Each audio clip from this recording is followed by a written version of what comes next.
All right, thanks for joining me, geometry class. We are going to talk about 2.5. Okay, and 2.5 is reasoning and proofs through algebra. So if you look here, I've got on page 105 in your textbook, I've got some properties.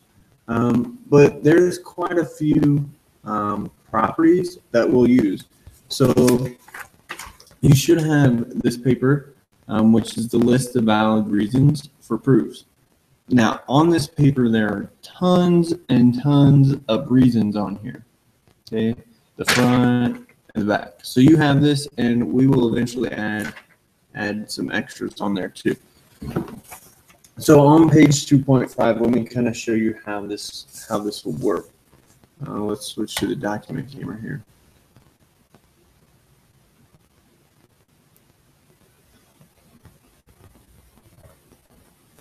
Okay, so if we look on page 105, we will have the addition property, and we'll use this. So in our own words here for the addition property, we will write kind of what it says. And if we look here in the book for addition property, if we look at this, it says if A equals B, then A plus B or A plus C equals B plus C. So what this is saying is that I can add anything I want to both sides. So addition property of equality, we would say that we can add something to both sides of the equation. Okay. Now up here I started talking about addition property. That just means that we can add two things together. Okay, so this is a very important paper. You will be able to use it on any test, any homework, anything you want. Okay. The catch is you're going to have to fill all of this out on your own. Okay. So you can use this whenever you want, but you have to fill it out on your own. Okay, and page 105 will be a good start. So we've got addition, subtraction, multiplication, division, substitution property, and distributive property. Okay, all of this stuff comes from your Algebra 1 class. So if we look at the distributive property here, all this says is that I can take a number out here and multiply it by everything on the inside. And you could write this. If we come over to distributive property right here, okay, I could write, if I wanted, I could write A parentheses B plus C equals AB plus AC. Okay, this is for you. So if you understand what that means, I can do this if I wanted to. That might help me out a little more. This is to understand when do I use this list of reasons. Okay, remember we talked about proofs having a statement and a reason. These are the reasons you're going to use. If it is not on here, you're not going to use it. Okay. So let's look at some algebra proofs. So okay, so solve with reasons. Okay. So I want to solve this, which you would have done in your Algebra 1 class, but I also want to put reasons over here. So I'm going to move over. And if I zoom out a little bit, we'll be able to see. So I'm going to make what's called a two-column proof. Okay. And on this left side, we will have a statement. And on the right side, we will have my reasons. Now, the first statement and reason are nearly the same all the time. Okay. Now, how can I make this statement right here? Okay. Well, the reason I can make this statement is because it was given to me. They told me what this was. Okay. So now we want to work through here and make a statement and make a reason. So there's many ways to solve this. One way that we might solve it is think that, okay, let's add 3x to both sides. So if I add 3x, I get 5x plus 5 equals 20. So that is my new statement. Well, why can I make that statement? Think about what you just did. I added something to both sides. I added the same thing to both sides. So add something to both sides of the equation. Is that what I did? Sure. So my reason is addition property of equality. So we'll put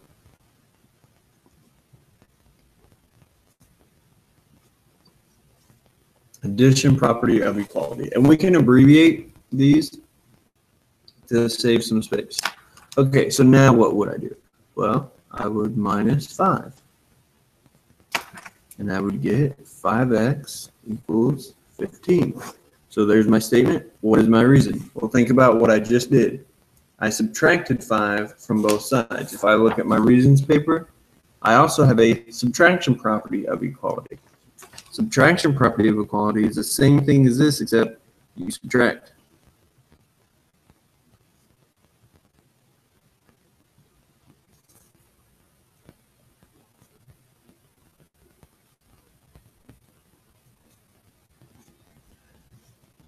So you subtract something from both sides. Okay, so subtraction property of equality. Okay, and my last thing, divide by 5. So we get x equals 3, and that was division of equality. Okay, and you can fill that out on your reasons paper if you want. It's the same kind of stuff. Okay, so then I'm done. How do I know I'm done? Because I have solved this in the end. Okay, you guys should know how to do this. It's this stuff over here that we're starting to learn. Okay, solve with reasons again. Okay, now there are different ways to solve these type of problems.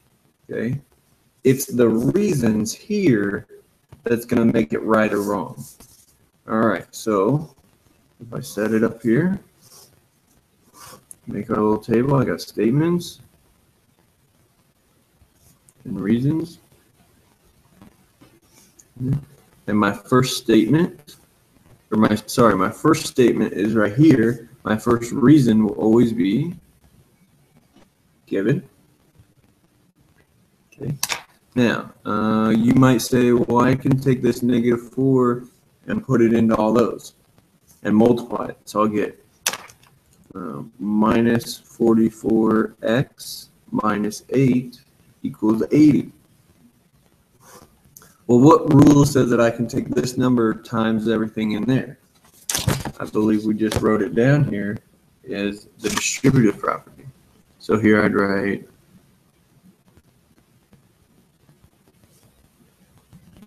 distributive property. If it isn't, again, if it is not on this list, you should not be using it.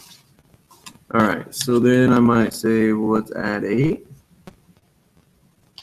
So I have minus 44x equals 88.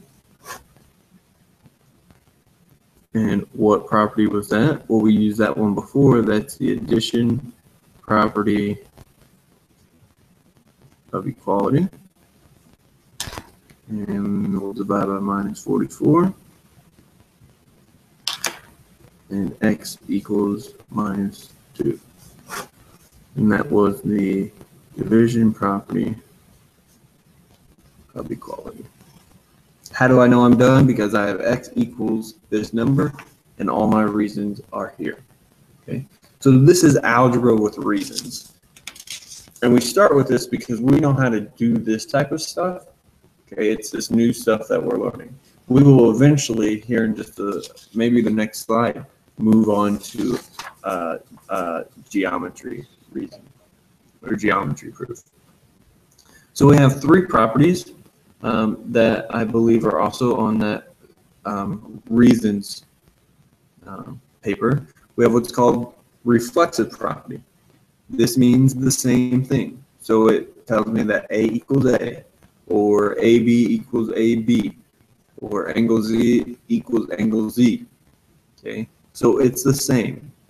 Okay, it gives you the same thing back. So if we look for it here on our reasons paper, it's right here. So I might just put same thing.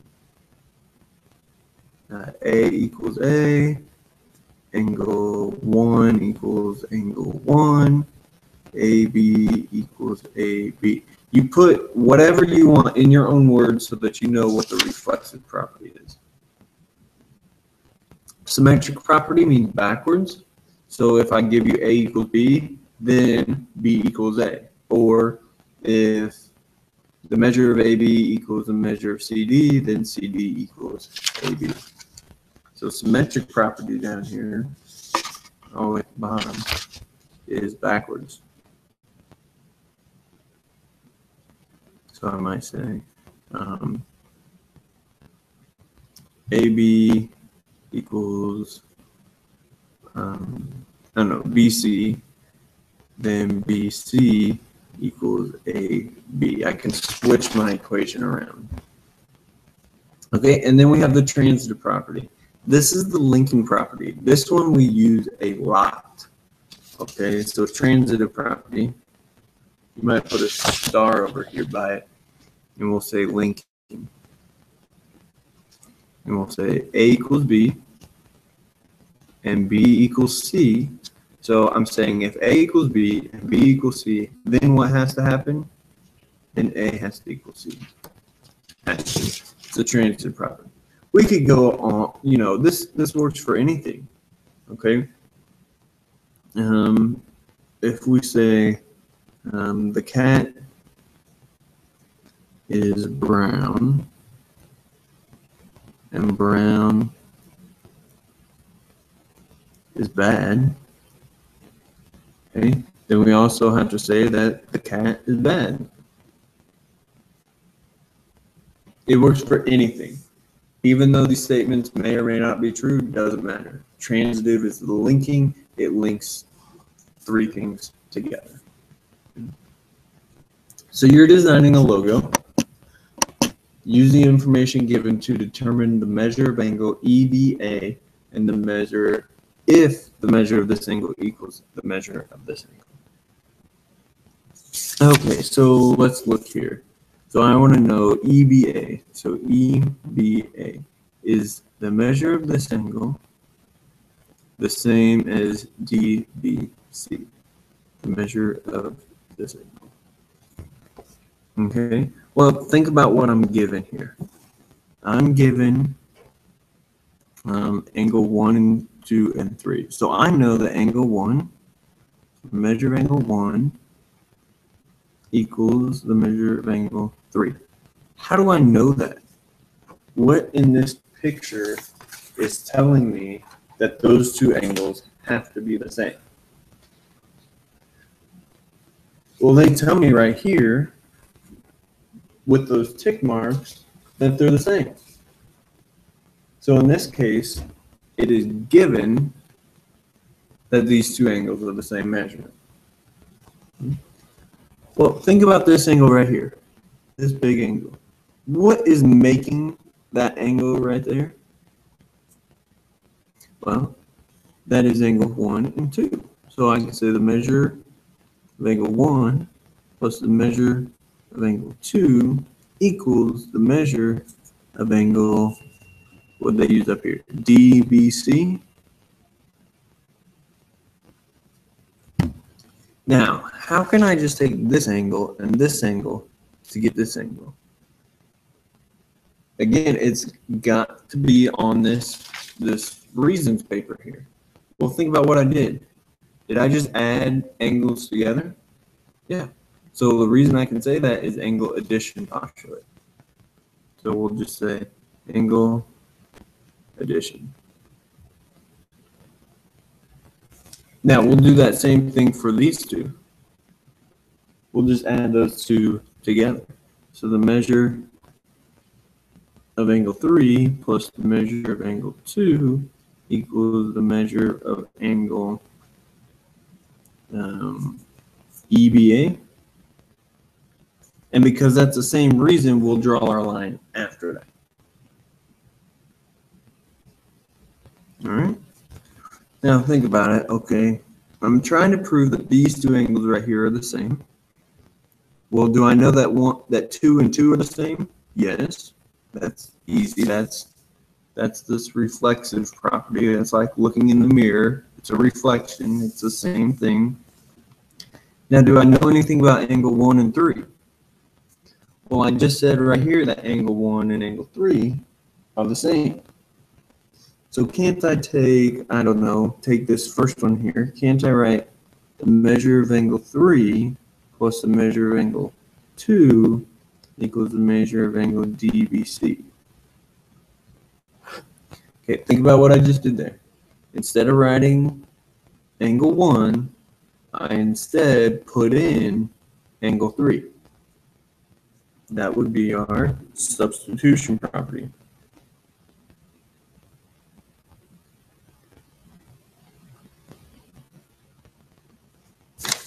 That's our substitution property right here. Okay. You can write in here whatever you want. Plugging in numbers for variables or plugging something into something else. Okay, have we said yet that these two are equal? No. Well, think about it. If this angle equals 3 plus 2, and 3 plus 2 equals this angle, can't I say that the measure of angle EBA equals the measure of angle DBC? Why can I say that? Well, let's do this again. If this equals 3 and 2, and 3 and 2 equals this, then they're equal to each other. If cat equals brown and brown equals bad, then cat equals bad. That's the linking thing together. So we'll say transitive property. Now, this is a geometry proof. This is where we're going. Okay? Are these difficult to understand? Sure, because you have to know where you're going before you actually get there. How do I know I'm done? Well, this is what I was trying to say. Did I ever say that? You said it at the very last step, so therefore we are finished. Okay, let's try another one. In the diagram, AB equals CD, show that AC is the same as BD. So here we have that AB equals CD. How do I know that? That is given. They told me that. They provided that information for me. Okay. Well, it's kind of the same thing we did on the last one. If I look at AC, AC is this segment and this segment added together. So I'll say AB plus BC equals AC. But I also know that CD, this segment, plus this segment equals the whole thing. So CD plus BC equals BD. Now, how can I just add these two things together and get the whole thing? Well, if we look at our reasons paper, I'm pretty sure the second one right here is segment addition. That tells me I can add two segments together.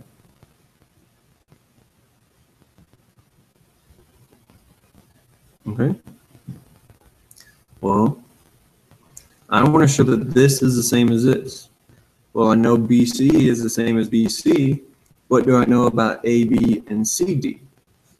Well, right up here, it tells me that they're the same. So I'll just take it and plug it into one of them. So I might take the top one. We'll just come down here.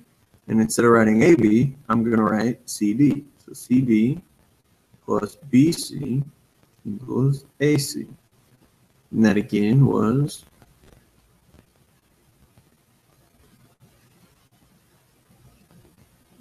your substitution property.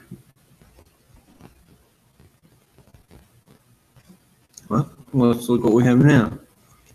BD equals this, and this equals AC, so BD must equal AC, and that again is our linking. We went from here to here, here to there.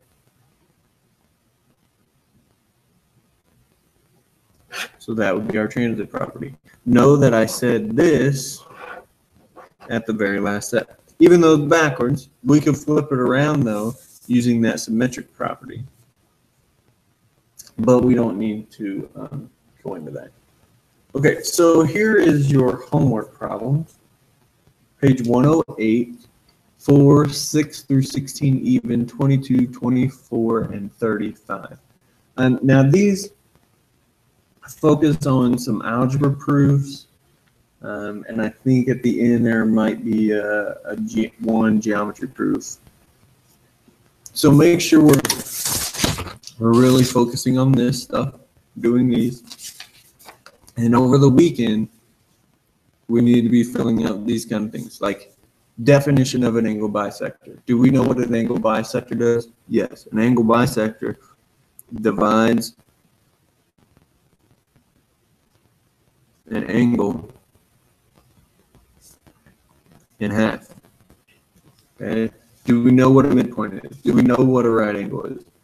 Do we know what it means to be perpendicular or congruent? Those kind of things.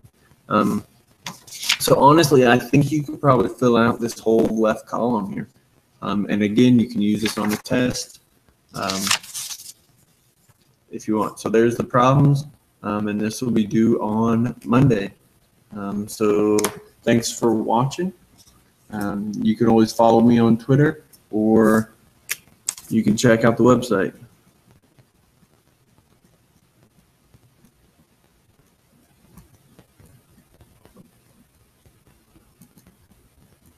At sites.isdschools.org/bjones.